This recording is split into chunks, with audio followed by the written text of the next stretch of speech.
How's it going? Good evening, everyone. Thank you once again for joining me for my Trad Queen Story Hour. We're going to have fun this evening because, as always, there is big news. We're also going to take a slightly more cultural stance as we look at whether conservatives or Democrats are happier. So, our poll today is, in your view, are Republicans or Democrats happier overall? So far, the two winning options are Republicans by a lot and Republicans by a bit. And so far, we have no votes for Democrats by a lot or Democrats by a bit. Very interesting. So it sounds like people's anecdotal experience bears out some of this research that they've done, which has been proven over the course of multiple studies. So we are going to look at that for sure. We'll try to figure out why exactly conservatives are happier. They're calling them I think they're calling them like Republicans, but I don't think that's a fair assessment. It's conservatives overall. Not all conservatives consider themselves Republicans. Probably you could lump in quite a few libertarians in there. There are some leftist anarchists, but those are not really, they're not really, I don't think, libertarians because they are super authoritarian, but that's not really that important. We won't split hairs there. We will examine what is going on in the right wing and the left wing and who is happier at the end of the day. So I said in chat that Taco Bell's getting rid of their quesarito. I had never had one, so I had to get one, and it's actually really good, and that makes me sad that it's going away. But at the same time, I know how important eating the right foods is for keeping yourself healthy and keeping yourself engaged with the world. So we're actually going to look at a quiz about which foods are healthier for you, which have more calories, which are higher in fat, etc. It looks pretty tricky, so I will be relying on your help for sure. Feel free to just jump in and tell me what you think as we go along.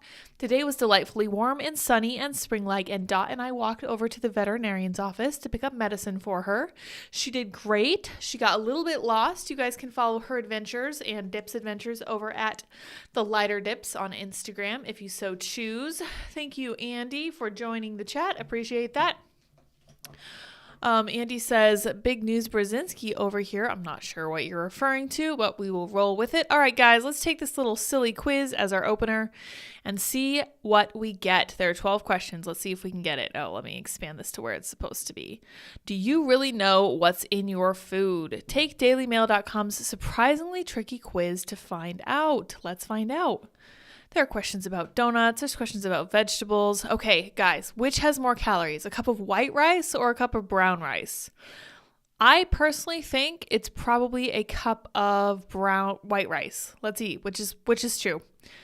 Oh, I was wrong. Oh my gosh, brown rice has more calories. I feel like I knew that, but I forgot. Rice in general has kind of high calorie count, so we'll see what's going on there. Andy, I am in live chat. Not sure where you're going with that one. All right, I was wrong right out the gate. Let's see if we can get any right.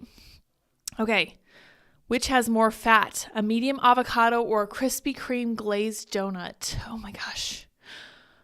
I feel like an avocado, probably, although I know Krispy Kreme glazed donuts are also super high in fat. I'm gonna guess avocado. I just really don't know either way. Yes, okay, I was correct. One avocado has 22 grams of fat, and a Krispy Kreme glazed donut has 11 grams. Wow. Twice as much fat. But they're different kinds of fat. The fat in an avocado is a healthy fat. I don't think the fat in a Krispy Kreme donut is a healthy kind of fat. I don't think there's anything healthy about a Krispy Kreme donut. All right, which has more sugar? A cup of Prego fresh mushroom Italian sauce or a packet of Reese's peanut butter cups? Oh my gosh, this is challenging. I happen to know that tomato sauce is absolutely full of sugar, but I have a really hard time believing that it would have more in it than a packet of candies. I'm going to choose that just because I'm feeling contrary. Let's see what we come up with. Okay. Yes, correct. A cup of Prego fresh mushroom Italian sauce has 11 grams of sugar, whereas a packet of Reese's peanut butter cups has 8 grams of sugar. Holy cow, that's crazy. I would need to see what packet they're talking about when it comes to like amounts of peanut butter cups. It might just be, I don't think it's, okay, you know what? Now I got to find this out. How many grams are in Reese's peanut butter cups? We're going to find this out. Oh, it's only 8 grams. That's really is only 8 grams. And 2, interesting. Oh my gosh, I had no idea. Wow. Okay. So my amount was slightly off for sure. Yeah. Okay. So that makes sense that the tomato sauce would have more sugar. That's gross. That's one of the grossest things about living in the US is that everything is full of sugar. All right, how much spinach would you need to eat to get 2,000 calories? Ooh, 20 pounds or 100 pounds? I'm going to go with 20 pounds because spinach is not free of calories. Nothing is, obviously, even vegetables. Let's see which it is. Yes, 22 pounds of spinach has 209 calories, so eating 20 pounds would amount to 2,090 calories. Wow, imagine eating 20 pounds of spinach in a day. Could not be me. Which has more protein? A tablespoon of Skippy smooth peanut butter or one plain bagel? Ooh, 1 tablespoon of peanut butter, probably not very much protein. Although I do love peanut butter because it has a great combination of protein and fat. Unfortunately, they tend to come with seed oil, so I kind of avoid it unless I can actually find peanut butter that just has peanuts in it. So I'm going to say a bagel has more protein in it because I think they have eggs in them. So let's find out which is correct. Yes, okay. A Thomas plain bagel has 9 grams of protein, whereas a tablespoon of Skippy smooth peanut butter has 3.5 grams. Wow, not what I expected. Which has more caffeine, a cup of green tea or a cup of decaf coffee? Definitely a cup of green tea. Like a cup of green tea actually has a definable amount of caffeine in it. And I know decaf has a little bit, but it's pretty negligible. So let's go with green tea and see which is correct. Yes, okay. 28 milligrams of caffeine, where a cup of decaf coffee, has 2 milligrams. Yeah, Lori says 100 pounds of spinach. That's a lot of spinach, Lori. Holy cow, I could never. Which has more sugar? Oh my gosh. And I'll tell you my idea about this one. An 8-ounce Kraft Breyers low-fat strawberry yogurt. So low-fat and yogurt, okay, or a Twinkie. Holy cow. Which one do you think has more sugar? I think that most people are going to automatically gravitate toward the Twinkie just because it is junk food and we know it's junk food. But what most people don't realize about low-fat or non-fat foods is that when they take the fat out, they have to fill something in. They have to put something in the place of the fat they remove. And typically what they put in is sugar. So I'm going to say probably the low-fat yogurt has more sugar in it, which sounds crazy when you put it up against a Twinkie, but let's find out. Oh, yeah, totally correct. An 8-ounce Kraft Breyers low-fat strawberry yogurt has 39 grams of sugar, whereas a Twinkie has 29 grams. Holy cow. I think, let's see, how many grams of sugar are in a Coke? I think, 39 grams in a Coke. Oh my gosh, you guys. There are as many grams of sugar in a low-fat strawberry yogurt as there are in a Coke. Like an actual Coke can. That is insane to me. Ugh, gross. This is grossing me out. All right, which has more calories? A Snickers bar or 2 tablespoons of Justin's classic almond butter? Okay, so nut butters are really high in calories, and I think a Snickers bar is actually not that bad. It's just not a good food investment because it's pretty much nothing but sugar, whereas nut butters are pretty much nothing but fat. So I'm going to go with 2 tablespoons of almond butter. And that's correct. Okay. 2 tablespoons of Justin's classic almond butter contain 220 calories, right? Whereas a Snickers bar has just 215. Holy cow. Wow. Not what we expected. How many steps would it take to burn off a bowl of Lucky Charms cereal with milk? 37,500 or 3,750. I'm going to go with the second option because that seems much more reasonable. Like I've seen how many calories come from a given number of steps, and that seems to me to be more reasonable. So let's see which one it is. Correct. A bowl of Lucky Charms cereal with milk is 150 calories. Most people burn around 40 calories per 1,000 steps. That means it would take 3,750 steps to burn off a Lucky Charms breakfast. Wow. Which has more calories, a cup of dates or a serving of Lay's classic potato chips? I am 100% sure it is a cup of dates because fruit is much more calorie dense, much more sugar dense than potato chips are, even though there's more actual nutritional value probably in a cup of dates than there is in a serving of potato chips.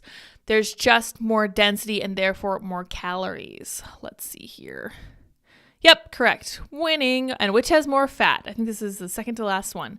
A Milky Way chocolate bar or 2 large eggs? I think it's 2 large eggs because eggs are actually super high in fat, which is one of the reasons they're able to keep you full so well, which I really appreciate about them. Yes, okay. 2 large eggs weighing more than 2 ounces each have 11 grams, whereas a Milky Way has just 10 grams. Fascinating. And last question. Which has more sugar? An apple or 1 tablespoon of Heinz tomato ketchup? Gross. It is amazing the amount of sugar that goes into tomato products. So I'm going to say 1 tablespoon of tomato ketchup. Oh, okay. I was wrong about that. Thank goodness. 1 tablespoon of Heinz tomato ketchup has 4 grams of sugar, whereas an apple has 19 grams. Okay. I feel better about that at least. Well, that one really was tricky. Hopefully that was a little fun for you guys. I had a great time with that one for sure, just because it wasn't just stuff that I was familiar with already.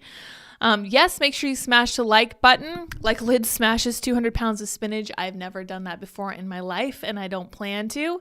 Let's retweet Andy real quick. Let's see what we got here. I'm going to have to look him up, huh? I don't know where that link was that he sent us. Let's see what we can find. Andy Lighterman. All right, he calls himself a fruit booter. His term, not mine. Trump charges up for trumped up charges to no avail. Maybe they're saving their energy to finally impeach Trump? That is a great theory. That's a great question. I bet that's probably it. Yes, there is a lot in apples, says Lori, for sure. Apples are wonderful because they have that natural sugar that makes them so delightful, and they're full of other nutrients as well. Very important to make sure you get your fruit and your vegetables. In fact, I've been reading that you can replace a lot of vegetables with fruit if you're not feeling the whole vegetable thing. All right, you guys, we are going to be talking about Donald Trump's arrest that wasn't. I feel like a lot of people were super psyched up for that, and I was just like, it's not going to happen. Absolutely not going to happen. And it didn't happen today.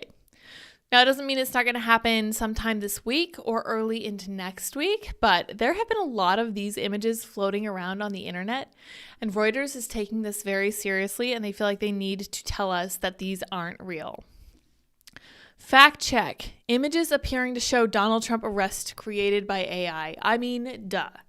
Let's be realistic. Now, sometimes you can see that, okay, a lot of people were tweeting these jokingly. Sometimes you can tell that they're fake art by looking at the hands, but these look pretty good. These hands look pretty realistic. Yeah, I see just 4 fingers and then a thumb. That's kind of unusual. Let's see if we can see other telltale signs that it might be AI. I would say just the quality of the picture itself just looks more like something digitally created. And then you can see 3 fingers here and then no more fingers. So a little bit weird on the hands as usual. That, I think, is a really good way to judge if something is AI created. Lori is saying Kyle Becker says it will happen Wednesday. Yes, I have been hearing reports about that. Unfortunately, I wasn't able to find an article that said that, so we just have a little bit of external stuff to discuss and look at. Yeah, oh, that hand looks pretty good. I'm impressed. Maybe AI is learning. Here we can see Trump being tackled by multiple police, and he is looking very belligerent, as always. But again, you can kind of tell that this is artificially created because look at this. What is going on here? This is like a fusion of legs going on. It's just like a kerfuffle of legs. I think when you get more than like 2 legs in one situation, that's called a kerfuffle. And this is just looking like someone's standing here who's not even here. Like, who is this leg attached to? And there's something about this picture says it's not quite real. It looks more like a painting than an actual photograph, although I'm sure that will change over the course of AI's evolution. Here's a weird hand. This looks like an extra finger here. Look at that. Or maybe it's another person's hand down there behind it. And this hand has only 3 fingers there. That's very interesting. I don't see a pinky finger anywhere. Looking a little weird and shriveled up, kind of strange. We have a strange face over here. These pictures are creepy. They feel like they're in the uncanny valley. Goodness gracious. St. Miles says, yes, I've seen a lot of those faux pics. It is a kerfuffle. That's what it's called. That's what I'm calling it. Therefore, that's what it's called. Yes. So, someone has blocked me. No, how dare you? This guy says, true, his ankles would have exploded just trying to run away, let alone wrestling back other humans. Trump's not the healthiest. He has lost a bunch of weight in his time out of office, so maybe he's on to something there. It would have been very, very difficult for Trump to fight back against officers who were trying to arrest him, although we know that police officers aren't in top physical shape themselves. The arrest of Trump, but in the race, he changes his tie so that he's more suitable for arrest. That's why they had to repeat the arrest several times and from several angles. It's all Hollywood. Yeah, thank you, Nicola. No one could figure that out. Appreciate that. Donald Trump has been arrested in downtown Washington, D.C. A lot of these were just floating around because it was like hyperbolic. Let's see if any... Okay, so we got a context added here from Twitter, so appreciate that. Images of Donald Trump's arrest circulating on Twitter are fake. They are AI generated and have no factual basis. For more information, see Ars Technica and Forbes. Yeah, so that's something worth knowing. Me, when I consume purposefully spread misinformation on the internet and he's just eating a cookie. Fake AI generated images. Yes, we know. So there are people who, when they see a joke on Twitter, they're like, that's a joke, that's a lie, that's fake news. And it's like, we know it's kind of the joke, but at the same time, not everyone's on the same wavelength. It's irresponsible of you to post this without stating it's parody. Stop being a Republican. Okay, whatever you say. How come people on Twitter still can't recognize AI-generated photos? Bad Photoshop, never gonna happen. Dream on, commies. Yeah, okay. Yeah, see, he got so mad about being arrested that he spontaneously grew more legs. See, that's what I'm talking about. It's crazy. Why does it look so real yet so fake? Real questions, man. Real questions. Good stuff. LOL, crappy Photoshop work. It's not Photoshop work. It's completely AI generated, which is interesting for sure. And look forward to more of this coming because I'm sure this is just the beginning. Like, this is very entertaining for people to pretend that something... See, here's the problem. Here's the problem with the mainstream media. This would be the perfect time for us to be like, oh my gosh, you know what? I don't believe these pictures are real because I haven't seen anything about this from the mainstream media. Now, I don't rely on the mainstream media hardly at all, but I do rely on independent media. I rely on sources like the Post Millennial, Human Events, The Federalist I really like, The Daily Caller, The Daily Wire. I like The Daily Mail as well, as you guys know. But none of these sources had any of these pictures obviously on their site. So I was just like, yeah, I don't think this is actually happening. So I just kind of looked around at Twitter and I was like, okay, is everyone posting the exact same images? No. It's like a bunch of different versions. So I really feel like maybe the time is coming for us to write up a list of things to look for when it comes to this kind of picture because it's going to be more and more frequent. While most social media users indicated online that they were aware that the images were inauthentic, others questioned whether the photos were real. One user who shared the AI-generated images on Twitter said, "Is this real? Trump getting arrested in New York." It's not real. And if you have to ask, the answer is probably no. In fact, when I see a tweet like this just says this person is looking for retweets, clicks, likes, interactions. They don't actually believe what they're saying. They know it's not real. Although, to be fair, even though this particular tweet was included in an article by Reuters, he literally only got 3 quotes and 0 likes. So that one wasn't particularly effective, but I see what he was going for there. Oops, I just closed that. Let me see if I can reopen that thing I just closed. Haha, come back here. Yeah, so that's what's going on. People are having a field day with it. They think it's hilarious. The images were first shared by the founder of Bellingcat, Elliot Higgins, via Twitter, archived. Yes, interesting. Making pictures of Trump getting arrested while waiting for Trump's arrest. So he literally says he's feeding this into an AI art generator. Higgins confirmed to Reuters that he created the images via an AI-powered image generator, Midjourney V5. A representative from Midjourney did not immediately respond to a request for the comment. Why should they? Why should they be forced to respond to comment for this? Someone used their platform to create art about something that didn't happen and that then kind of spread the idea of something that hadn't really truly happened in real life. I don't think that's their fault. And I don't think that you can assign blame to them for that either. But this is, again, one of the things that we're going to have to look forward to in the future. Verdict: missing context. The images were created by an AI-powered image generator, Midjourney V5. We're not missing context. We know exactly where these images came from, and most people with 2 brain cells to rub together could tell that they were AI. The article was produced by the Reuters fact-check team. Read more about our work. Yeah, such wonderful work to fact-check things. All right. Yes. Thank you guys all so much for being here. Appreciate that. Whisper celebrating our boy turning 8. Oh, happy birthday to your little guy. Appreciate that. So glad you could join us. Birthdays are so wonderful. I remember mine growing up. We always celebrated them at home and had a great time doing so. Hopefully he had a good one as well, for sure. 8 is a wonderful time of life. It's the season for birthdays, I'm finding. There's a lot going around, and I think it's wonderful. All right, you guys, let's look at this one next on a similar note. Some Democrats fear arresting Trump could backfire, question strength of charges. Democrats want to focus on far more serious crimes. Yes, they do want to focus on far more serious crimes. The problem is that they tried to do that and it didn't work because there aren't any far more serious crimes. In fact, I'm starting to think that Donald Trump is the most squeaky clean former president we've ever had. Does that mean I think highly about his character? Absolutely not. You should see the way he's trash talking his political opposition on the same side of the aisle. But at the same time, he hasn't committed crimes and certainly nothing that he can be charged for. Some Democrats fear that the potential charges facing former President Trump from the Manhattan District Attorney's Office are not up to the task and could backfire. Manhattan District Attorney Alvin Bragg may soon indict former President Trump on charges relating to hush payments he made to adult film star Stormy Daniels.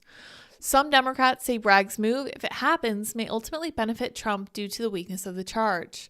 This is an open and shut, books and records misdemeanor, Norm Eisen, attorney and senior Brookings Fellow, said Monday. Now, to elevate it to a felony is more complicated. There are far more serious crimes for which he should also be held to account. David Pepper, a former chair of the Ohio Democratic Party, told Axios. So that is a Democrat saying, hey, you know what? There's actually way bigger fish that we should be frying.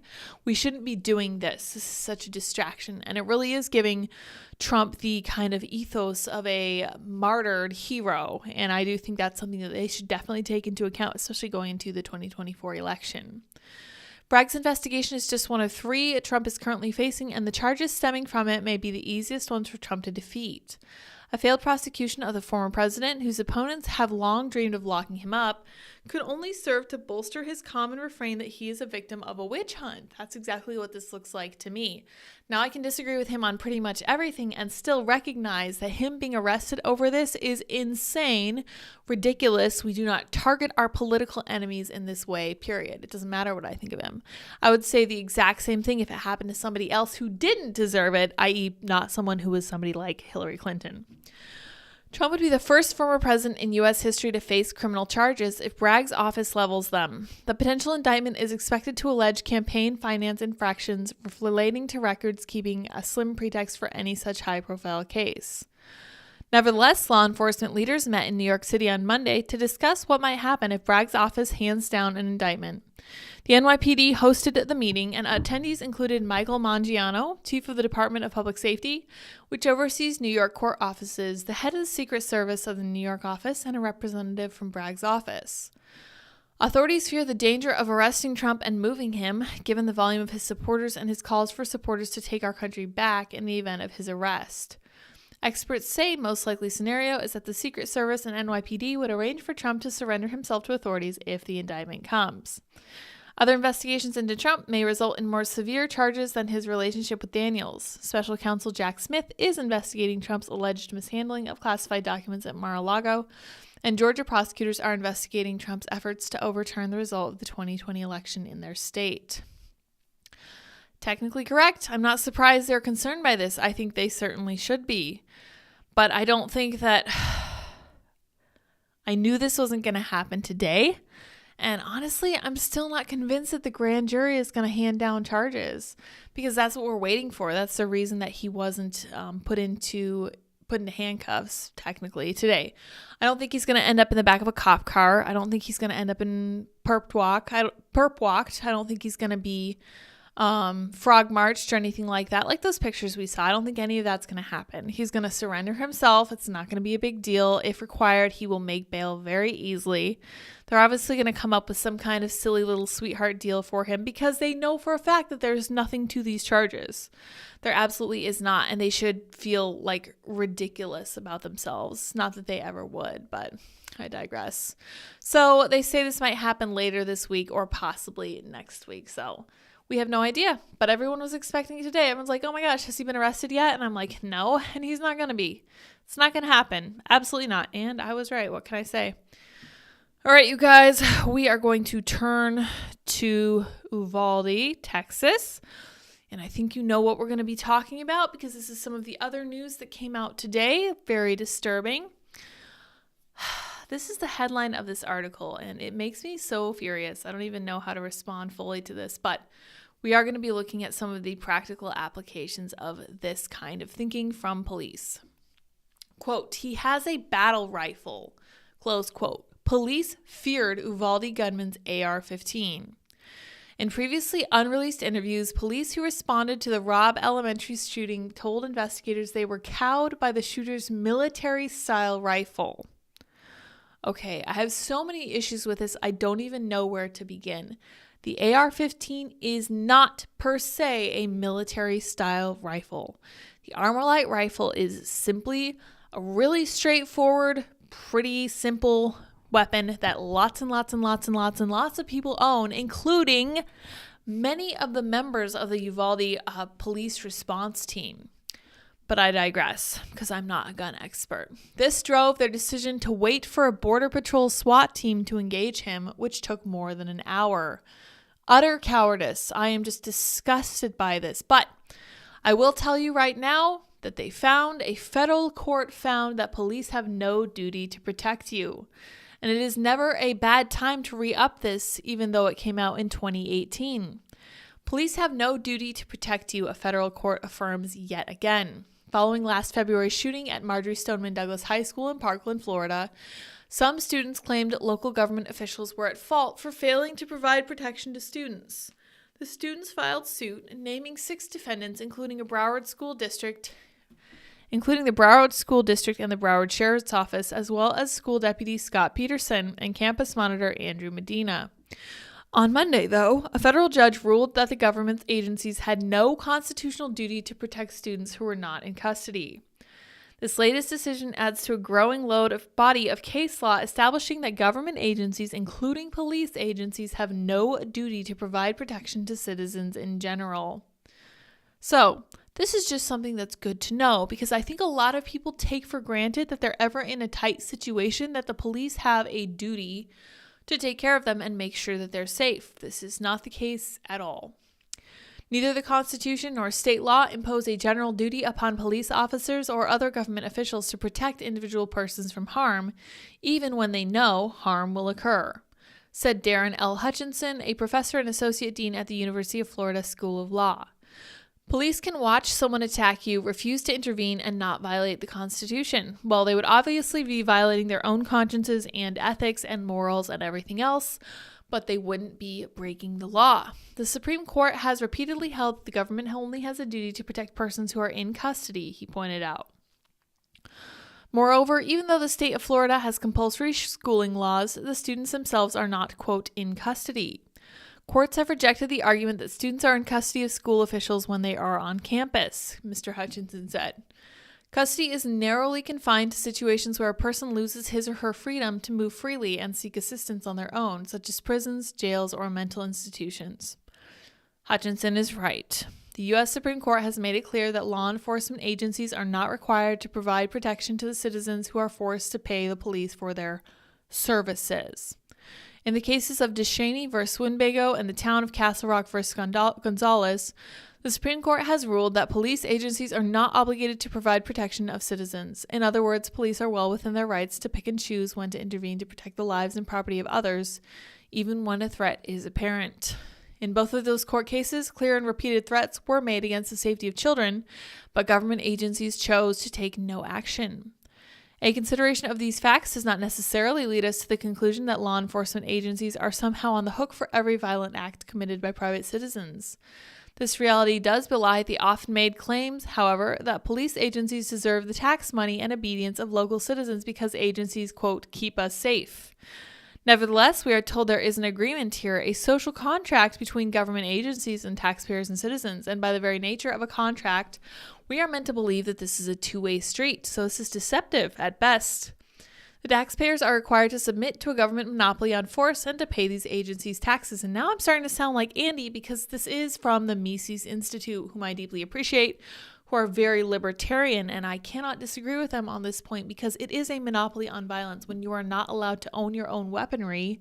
But at the same time, the people whose salaries your tax dollars, taken from you by force, by the way, supposedly pay are not required to protect you. So not only can you not protect yourself, there is no guarantee that the state who took your money by force and who would take your weapons to defend yourself too by force does not have to protect you at all and owes you nothing when it comes down to it. When pedal hits the metal, they don't care.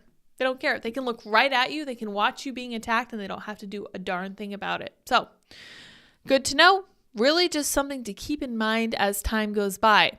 So I said this let me go over to my timeline because I tweeted about this. I was talking about how the media has consistently demonized all of this. Yeah, okay. So you're saying the relentless leftist propaganda about the most murdery gun in the universe, TM, actually cost children's lives? That's crazy. I'm shocked because it sounds to me like police heard that he had an AR-15 and they're like, holy cow, I've heard so many news stories about that. I know for a fact that that's the worst gun in the universe. Never mind that some of them were literally holding their own versions of this very weapon in their hands, had this gun in their possession, and they still felt like they were incapable of going up against a single gunman. Holy cow, these are the people who are supposedly defending society from horrible criminals. And I just have to say, you are better off defending yourself in every way you know how than depending on these people because you cannot trust anyone else to look after you. No one cares as much about you as you do. No one cares as much about your children as you do, and no one ever will. And this is something that I don't think that leftists understand because all of them are in the comment section saying, we have to ban all this stuff. We have to do X, Y, and Z. And I'm like, I think you're going the wrong direction. The simplest thing in the world would be to make it possible for everyone to be able to defend themselves. And yes, by everyone, I do mean everyone. I mean teachers, I mean students above a certain age, I mean all parents, I mean administrators, I mean janitors, I mean everyone at a school. I think that if you are to look at a person in the American society, there should always be a question in the back of your mind of whether or not they're armed. Now, what you choose to do with a gun that you own is ultimately your responsibility and you need to take ownership of that, but you should at least have the option to do that. And I know that I'm preaching to the choir, but this kind of thing is so infuriating to me. And then to watch the left just turn around and be like, yeah, we have to get rid of these guns altogether. There's just no other way. Absolute monstrosity to me. So Clint Russell from Liberty Lockdown, we appreciate Clint's podcast a lot, says over 100 cops, ballistic shields, bulletproof vests, all armed. Dozens of children trapped in a classroom with a lone gunman wielding an AR-15. Cops refused to enter. They will tell you this is why the AR-15 should be banned. I will tell you this is why every parent should own one. I could not possibly agree more. I have to say, I think that if the cops were this afraid of this particular kind of gun, I have to say that other people would probably likely be similarly paralyzed by it too. And that's definitely something to keep in mind when it comes to protecting your own family. Why does Lydia think that Andy is her flame? Because he is a lighter man. That is a great joke, Keenan. Thank you for that. I appreciate that a lot. I'm going to have to make sure he knows that. That's right. He sets everything around him on fire because he's a lighter man. Don't be a lighter man. Unheil Snipe says, yikes. Yikes indeed. This is a horrible story and I am so disgusted by the police in Uvalde. Somebody commented on Clint's tweet and said, why would cops enter? It's not like it's a religious compound in Waco. To which I just have to say, yikes. Lori says they were cowards, plain and simple. Keenan said, did anyone see the TikTok from Biden's granddaughter saying the president is the twin that didn't die? Holy cow. Interesting. Nope. Didn't see that. Wild. St. Miles says, I have been in firefights. They were just weenies. I'm very inclined to agree, especially after this news. He says, I like the pics of schools posting that the staff is armed. Yes, I like that one for sure. Stevie J says, a sign that says gun-free zone is a sign that says soft targets here. That's entirely correct, and that's what I'd like to get away from. I have a friend over in Utah who's always talking about how pretty much everyone there is pretty much constantly armed. It doesn't matter where you go. It doesn't matter what you're doing. The understanding is that you are probably armed. And it makes me really curious what the rates of gun crime are in that state. But I don't know anything about that at this point. Just something that he pointed out to me because that's what we were talking about. Ditto, I'm glad I'm not afraid of AK, RPK, RPD, RPGs, mortars, or roadside bombs, says Ohio Snipes. Yeah, for sure. John Burt says, my arch nemesis is the lamps and its cable management issues has gone very good. Yes, the lamps are no longer behind me, but I'm thinking we'll probably bring the shelves back in here behind me at some point because they help with the sound dampening all those books. Anyway, Andy says, rhymes with Spider-Man. Correct. Yes, he is the lighter man. Always be the lighter man. That's what they say. Unhouse Snipe says, I know firearms. I'm a SCHIOL, SCHIOL, trained military armorer, civilian trained gunsmith, NRA, and USCCA certified instructor. Retired now, of course. You are very knowledgeable then. Indeed, I'm happy to hear it. I was shooting from a very young age, but over time I got too busy with the rest of life. I've been working since I was like 17 or 18. Didn't have a lot of time to engage with that kind of stuff after I left home, but would really like to get back into it at some point. It's so necessary for survival for sure. Keenan says, didn't Wall-E feed Twinkies to his pet roach? I don't know. That sounds familiar, right? Because Twinkies supposedly live forever. Keenan says, Popeye's chicken made from spinach. I can't believe it's not butter. Nut squash. Great ideas. I appreciate all of these. Greg Duvier says, I think the media actually wants Trump as president. If the media didn't want Trump as president, they would just ignore everything Trump did. I'm inclined to agree. They clearly have something going for him because they cannot shut up about him. If he's ever in the news, they're going to be constantly talking about him no matter what he does. Ohio Snipe says, fun fact for the U.S. Armor's course, the 223 and 556 was designed to wound. Why remove one combatant due to death or 2 to carry the wounded? St. Miles says, but at least you learned how to handle weapons. Yes, of course. And I understood the importance of gun safety, and I understand the importance of making sure that your kids are never in reach of any of those weapons at any time. My dad would shoot with us, and when the time came to shoot, the guns would magically appear out of nowhere. We did not know where they were kept. At the time, I think I was like 8 or 9 years old, possibly 10, and we did not know where they were. And my dad always said to never let anybody know casually how many guns you owned, which I think is a very good rule of thumb. And just to keep yourself safe, keep your family safe, and always be on guard and make sure that nobody is going to make a stupid mistake. It's a really good idea. Oh no, Godzilla. I like Lydia, but she was the best at pushing buttons. Well, my replacement, I'm sure, is great over at Timcast. So if you haven't watched Timcast IRL lately, make sure you do that. Second best button pusher only to Jamie of JRE. Thank you, John. I appreciate that. Sometimes I couldn't watch Joe Rogan because Jamie's camera switches would be really slow. I'd be like, oh my gosh, he switched the camera wrong, or he switched the camera slow. And I was just like, I need to listen to it instead of watching it because I'm like nitpicking at it, which was crazy. Whisper says, I never touched a gun till I was 30 years old. Hey, better late than never. It doesn't matter. That will make you more cautious and more aware of what's going on. Lori says, I shot my first buck when I was 14. That's awesome.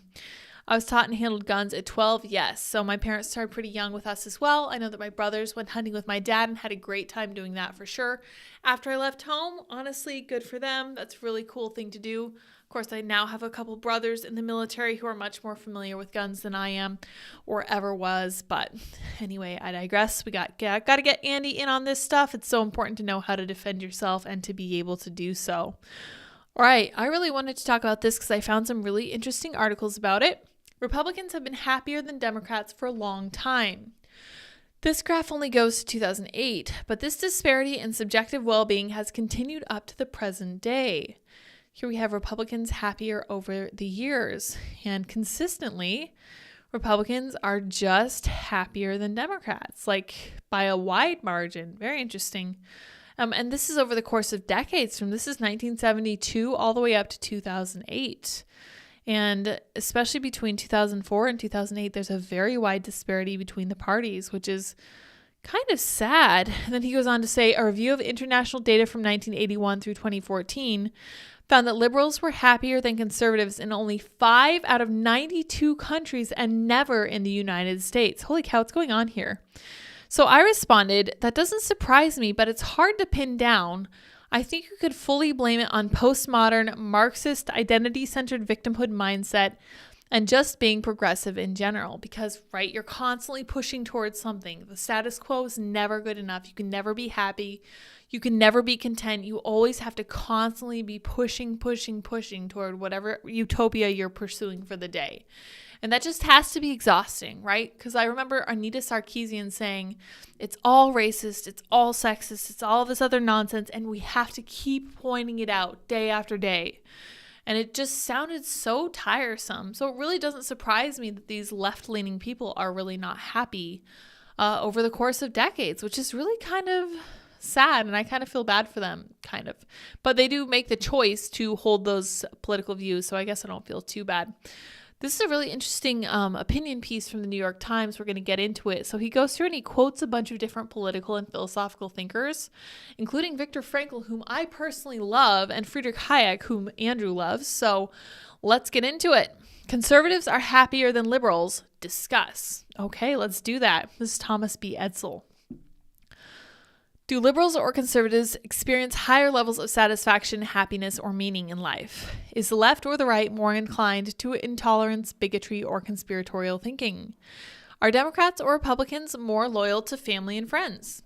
A wide range of scholars in a variety of disciplines are asking these questions and taking them seriously.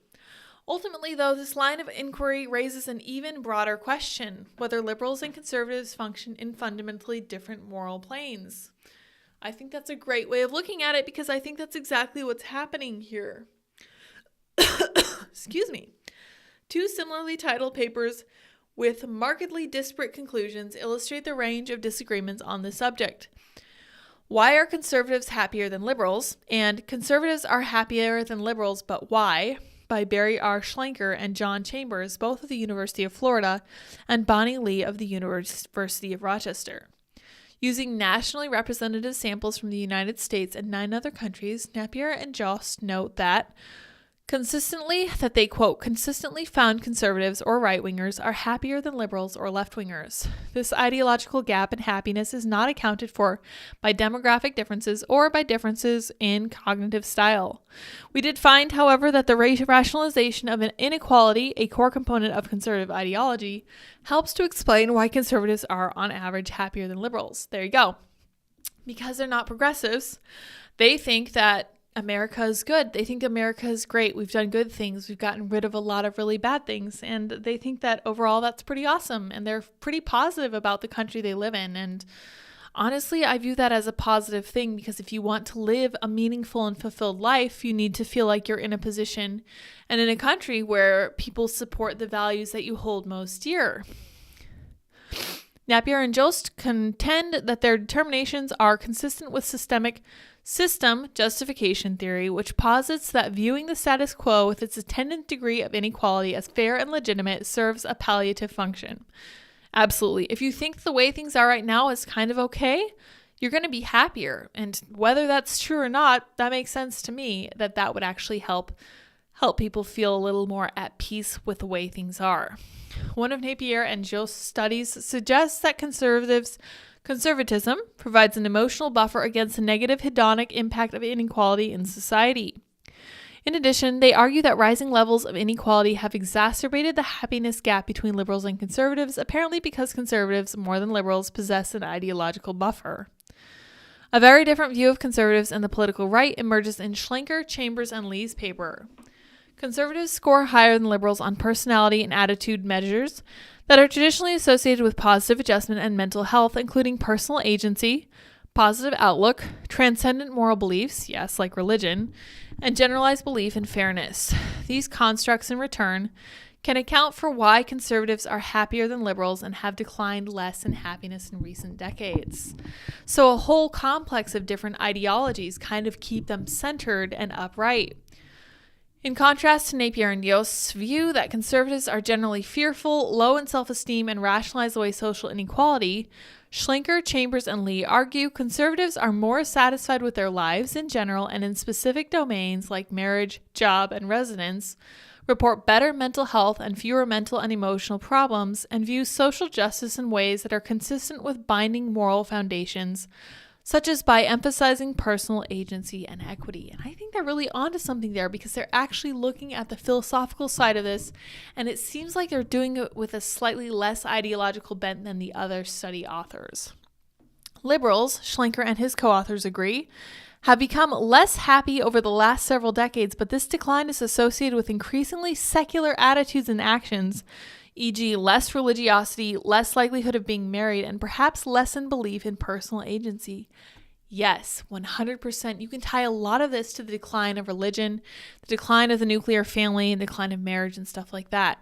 They go on. Conservatives generally score higher on internal control, as well as the Protestant work ethic, which emphasizes the inherent meaningfulness and value of work and the strong linkage between one's efforts and outcomes, and it's positively associated with achievement. Liberals, on the other hand, are more likely to see outcomes as due to factors beyond one's personal control, including luck and properties of the social system. Yes, that's incredibly dehumanizing to think that whatever happens to you is either because of your privilege or because of your victim status. That's a sad place to be. That's someone who doesn't have any control over what happens to them. Couldn't be me. I couldn't imagine living like that. These differences have consequences. Perceptions of internal control, self-efficacy, and the engagement in meaningful work are strongly related to life satisfaction. These differences in personal agency could, in and of themselves, explain much of the unhappiness gap. So too, in their view, does the liberal inclination to view morality in relative as opposed to absolutist terms have consequences. A relativist moral code more readily permits people to excuse or justify failures to do the right thing.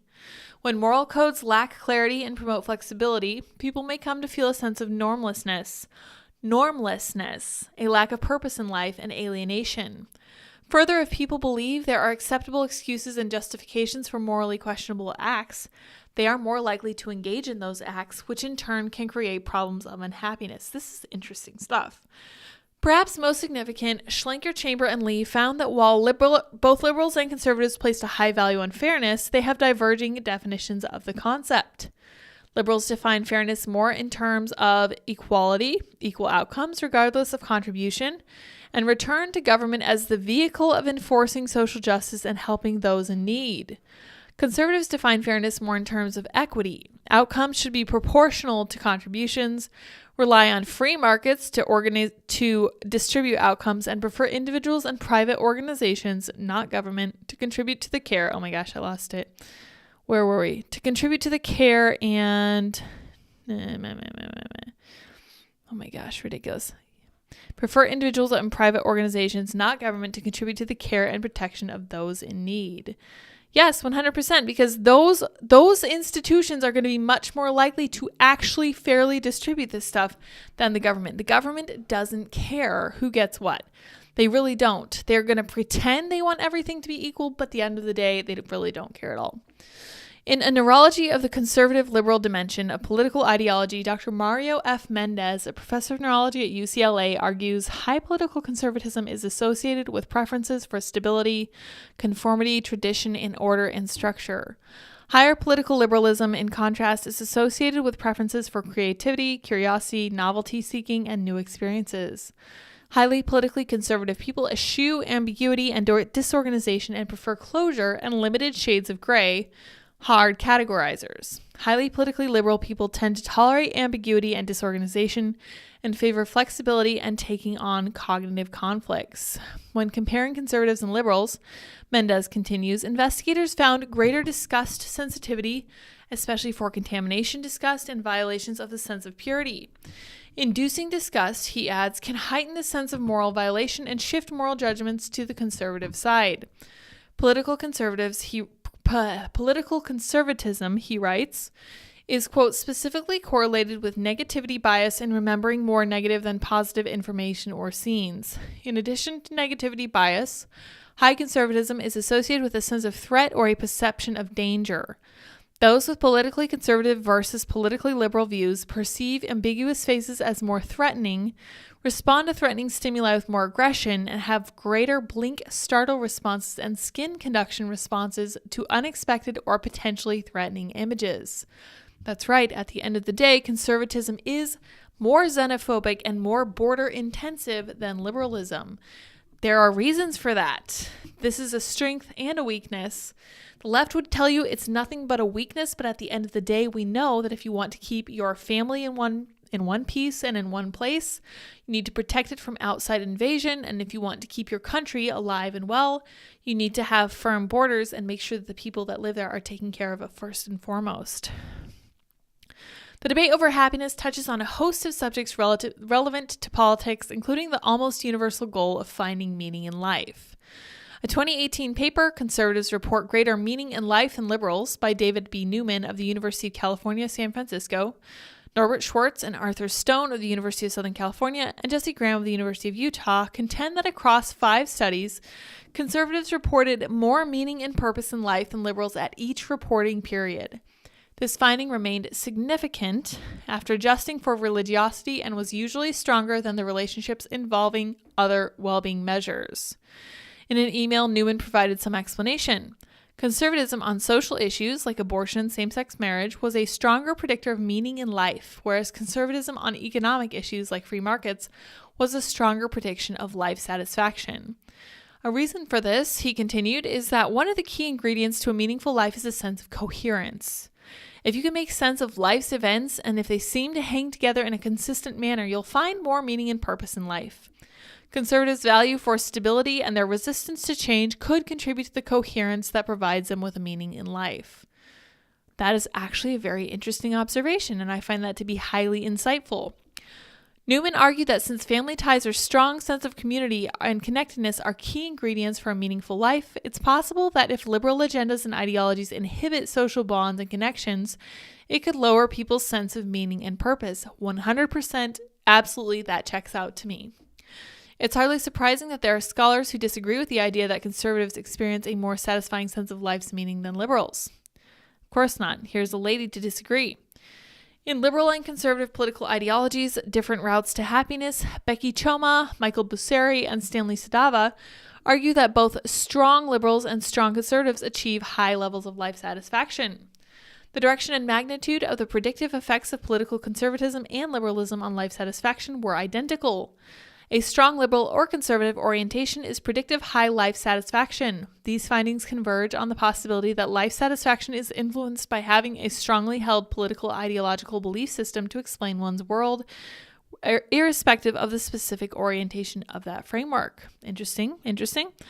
Emma Onrait, Alan van Heil, and Christophe Dant concluded in their paper The Relationship Between Right-Wing Ideological Attitudes and Psychological Well-Being that a comprehensive examination, a meta-analysis of previous studies involving 97 samples with 69,000 participants shows right-wing attitudes are only weakly related to psychological well-being, and that our results thus do not support previous theories that claim right-wing attitudes would yield substantial relationships with psychological well-being. The Onrait study did find, however, that among the elderly, adhering to right-wing attitudes is associated with higher levels of self-esteem, intrinsic goal pursuit, and a trend toward higher life satisfaction. Why? They provide a speculative answer. Because the elderly focus on accepting their past life and integrating personal experiences and memories, they have a strong sense of being part of their culture and tradition and believe that it should be preserved in the future. As a result, right-wing attitudes seem to be comforting for older people and may therefore contribute to psychological well-being. Moreover, right-wing elderly might experience greater well-being because their increased level of religiosity. Indeed, some studies reveal that religiosity mediates the relationship between conservative and psychological well-being, as a religiosity becomes more important as a source of happiness and well-being in old age. Are conservatives or liberals more inclined to intolerance, prejudice, and authoritarianism? That's a great question. Our study offers clear evidence that both political liberalism and conservatism predict intolerance of politically opposing targets, and that such intolerance is explained by perceived threat from these targets, of course. Jarrett Crawford, professor of psychology at the College of New Jersey and lead author of The Balanced Ideological Antipathy Model, explaining the effects of ideological attitudes on intergroup antipathy across political spectrum, observed in an email that prejudice and intolerance can be found on both sides of the aisle. When it comes to denying political rights to specific groups, he continued, we see pretty consistently that conservatives and liberals are intolerant of their political opponents, e.g. a liberal will oppose a pro-life group on campus to the same degree a conservative will oppose a pro-choice group on campus. But, he stressed, where we do see pretty consistent ideological differences in abstract democratic principles, endorsing things like freedom of speech, freedom of assembly, voting rights, etc. I think this is to say that there's a stronger anti-democratic impulse on the right than on the left, less of a common commitment to democracy. And, of course, I think we're seeing that play out in the national and local politics right now. I don't know when this was written, but this sounds very biased. Looking at these issues from a different angle, Michael Steger, a professor of psychology at Colorado State, described in an email his views on meaning. What we feel confident in is that the people have strong purpose that they care about and take steps to manifest. They say life is more meaningful and that they are happier, more helpful, and more resilient as well. We also see research showing that when people have important goals that they are blocked from achieving, they suffer more than if they have trivial goals they do not care so much about. Because of this, he says it seems very likely that to the extent that liberals have personalized equality, equity, fairness, environmental stewardship, or any other issues associated with liberalism, the more susceptible they are to distress as progress toward the satisfaction of those goals is blocked. Right, this is the pain of being a progressive. The same general ideas would pertain to a conservative who has personalized conservative political goals that are seen as blocked. So one idea here is the stronger the purpose, the greater the benefit when you are making progress and the greater the anguish when you are not. In terms of subjective feelings of satisfaction and accomplishment, conservatism has some built-in advantages over liberalism, he said. The higher level of meaning we see among conservatives is tied to ideas around certainty and consistency. This shows up somewhat convincingly in religious commitment, which is higher among conservatives and is related to more meaning in life. So there we go, one more time. Religion plays a serious role in this just overall overarching idea of meaning and purpose among people. And that doesn't surprise me at all. And you guys can let me know in the comments if it surprises you. But to me, this is the missing ingredient. This is what's wrong with our current culture. We've gotten rid of our past religions and we've decided we don't need any more of that silly nonsense, even though it's something that humans have had for the entirety of our existence. We are just now trying to go without it and see what happens, and it is not making us happier. Thank you so much, St. Miles. Hugs and cuddles to Dip and Dot. Got to make Reuben sandwiches with my leftover corned beef for the tribe. Have fun with that. That sounds wonderful. We have a little bit left to make sure we have to eat this evening because otherwise it's going to go bad, but I know it's super, super salted, so it shouldn't be an issue. All right, let's see here. Where were we? Consistency is good. It helps us feel that we have made sense of our experience, which is a critical dimension of meaning in life. Having a worldview that works and never needs to change would be beneficial from the perspective of meaning in life. Unfortunately, you can't do that. You have to be constantly tweaking your worldview as you move through life, as you try to get closer to the truth. Conversely, for liberals, more open-mindedness and less certainty are more of a challenge because all the new information one encounters and all of the unanswerable questions one asks must be integrated into our mental map. Liberals appear to place higher value on being open-minded and questioning as well as on being future-oriented. This can leave them vulnerable to uncertainty and to having less solidity at the core of their worldviews. That makes sense as well. Steger says he has studied those who engaged in the search for meaning as opposed to those who already have a strong sense of meaning. Generally, he writes, in the U.S., searching for meaning is associated with more distress. Never truly knowing if you have the right answer to life's greatest questions, conservatives, especially religiously committed people, score very low on search for meaning, implying that they have their meaning and do not need to look any further. What then can be drawn from these conflicting analyses? First, be wary of the conclusion that conservatives are happier than liberals and that they find greater meaning in life. Completely disagree with him on this one because the right is more religious and religiosity is linked to a greater sense of stability, self-worth, self-esteem, purpose in life, and gives them the option to serve others. I think he's totally off. The left lacks that completely, and I think that's a great reason for why they are markedly less happy across many, many, many different surveys.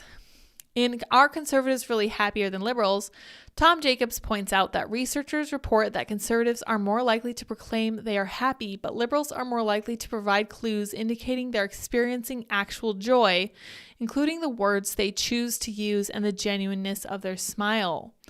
Jacobs cites the work of Sean Wachschick, a senior data scientist at Axios, and Peter Ditto of the University of California, Irvine, who find in their paper Conservative Self-Enhancement that political conservatives have a strengthened tendency to evaluate the self in an overly positive way. Based on that research, the gentleman and 4 colleagues argue in Conservatives report but liberals display greater happiness, that research suggesting that political conservatives are happier than political liberals is fully mediated by conservative self-enhancing style of self-report. Using what they call behavioral measures, the authors found that relative to conservatives, liberals more frequently used positive emotional language in their speech and smiled more intensely and genuinely in photographs. Our results were consistent across large samples of online survey takers, U.S. politicians, Twitter users, and LinkedIn users. So to me, this just sounds like the fact that the left is so hell-bent on displaying emotions and prioritizing them above logic and that kind of thing, which to me is pretty consistent with everything I know about left-leaning people and similar. But I found that whole article super, super interesting because I didn't realize how marked this was. Let's see when this article is from. So that's from the New York Times. That is also in the description of this video. So that's from 2021. So that was a couple years ago, and I don't think anything's changed since then. He really has kind of waffled back and forth over the course of this article, but in general, people seemed to agree that conservatives are more happy for whatever reason. And yes, I would 100% chalk that up to the religion factor. And I know that people like to make fun of that, or at least they liked to. I noticed that's really died down a lot. I don't know if you guys remember, but Christopher Hitchens, Dawkins, and people of their ilk were very much against the whole concept of religion. And they were really very adamant and very acerbic and unpleasant about it. But people who hold religious beliefs pretty much just ignored them, and eventually they went away. Like, they're not really popular anymore. Like Sam Harris recently came out and was saying that, you know, people on the right are not entitled to their views because they're not experts. Well, Sam Harris isn't an expert in the stuff he talks about, but of course he deserves a view because he deserves an opinion because he's on the right side of history. Unlike these other plebs who are on the wrong side of history. Everyone can agree just because they don't agree with Sam Harris. It's so ridiculous. He's truly lost his way, but he's considered super smart and he's a super atheist. So I don't know, man. I don't like this atheist stuff. I think we really, really need religion in some form or another. The fact that humans have used it for as long as they have honestly speaks to me on a very rational level. It's clearly something that we really need to survive and thrive. All right, let's see here. Why can't I scroll up there? There we go. All right. Oh, yeah. The article did not make reference to Bill Maher's religiosity. I think that was called religulous. I'm not sure what they were referring to. Andy says, like, comment, subscribe, ring the bell. You have to do all of those things. All right. Whisper says, I left in 2008, been in Arizona ever since. Hopefully not forever. LOL. JJR says, police need to be restructured, properly educated, frequently do not know laws, trained and funded. Eliminate all forms of policing for profit. Eliminate bad incentives. I don't know, man. I feel like individuals would be better served defending themselves. Lynn Kushner says, honest question, how do we respond to defund the police when we learned that the police are not required to defend citizens? That seems like a reason leftists would use for defunding. That's a great question. I personally am not a huge fan of police, but at the same time, I think you should cooperate if necessary, but you should also be fully prepared to defend yourself and your family should, God forbid, anything happen to you. I don't know. I do think that the taxes that we spend on the people who don't have to defend us is a little bit insulting and definitely something to think about. Certainly should make people more libertarian. For sure. Stevie says, this sounds like the anti-racist scam being pushed around by Kendi. He claims everyone must be actively anti-racist or they are racist. No middle ground like a Sith Lord. Yeah, so that's what I was talking about. That's what progressivism does to you. It makes you in a constant state of dissatisfaction with the way things are. And I do not think that that is a recipe for happiness. Change my mind for sure. I think that's just a recipe to make people just generally miserable. And honestly, I wouldn't blame them. To constantly feel like you're reaching for something you can never acquire. It's just kind of disappointing, honestly. Unheil Snipe says it's called removing qualified immunity and punishing officers and not the taxpayers the Leo represents via civil lawsuits. Yes, I think removing qualified immunity would be a strong start, as well as much increased training. If we're going to keep the police around, we better make the most of them. St. Miles says conservative and religion, the two most important things for America. I don't know about that, because I do think that we need both views of the world. I think we need conservative and we need liberal, because both of them are very much like yin and yang.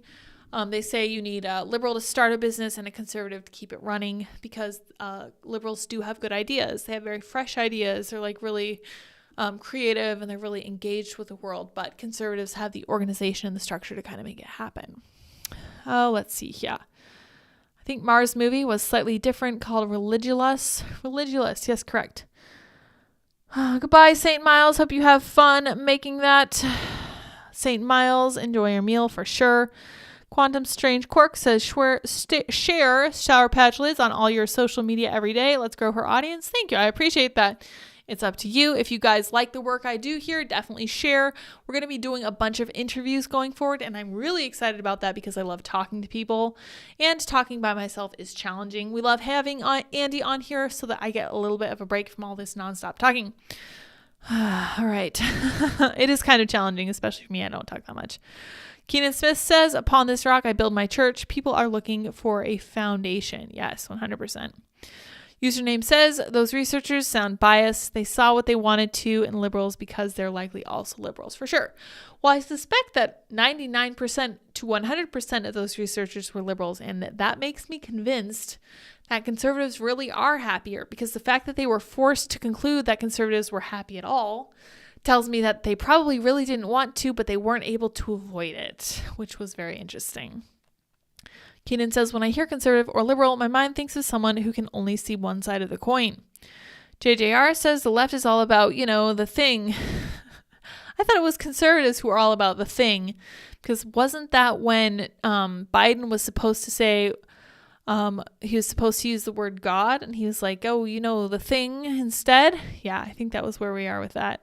Serenko says, Nietzsche said a while ago that religion was an important facet of society, and we're seeing the effects of a lack of it now. Yep.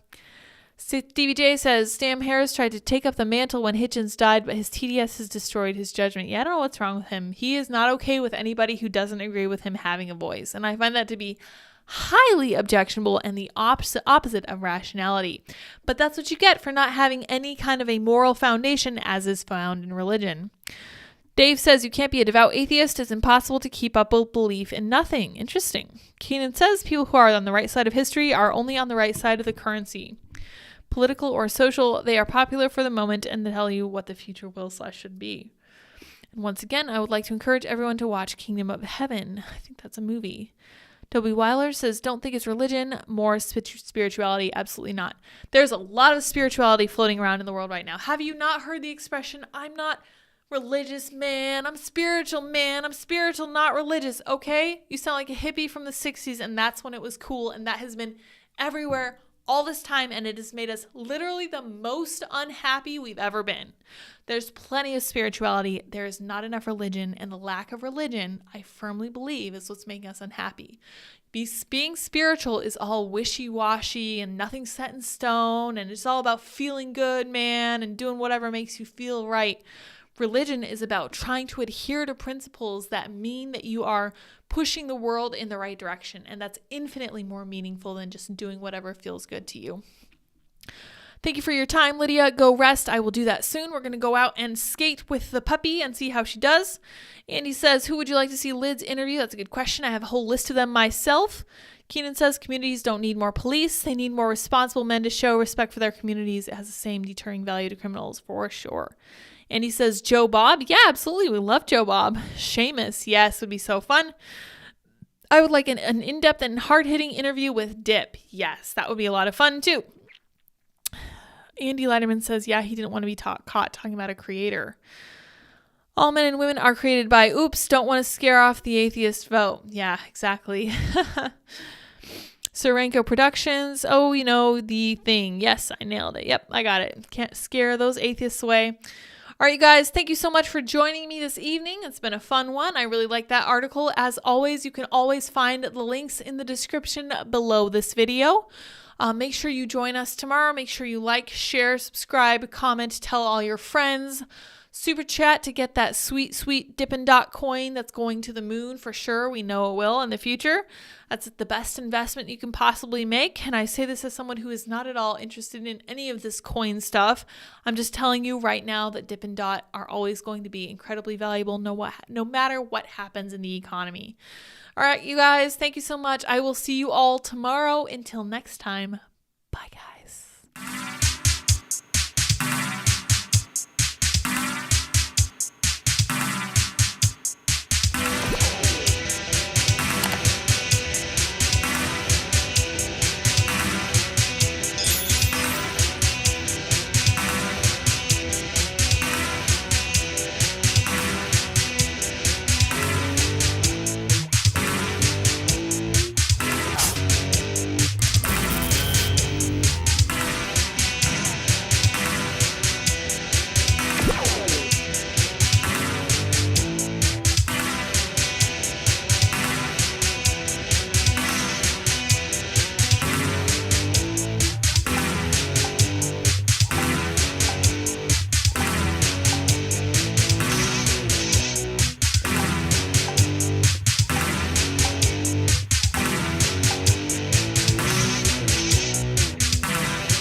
How's it going?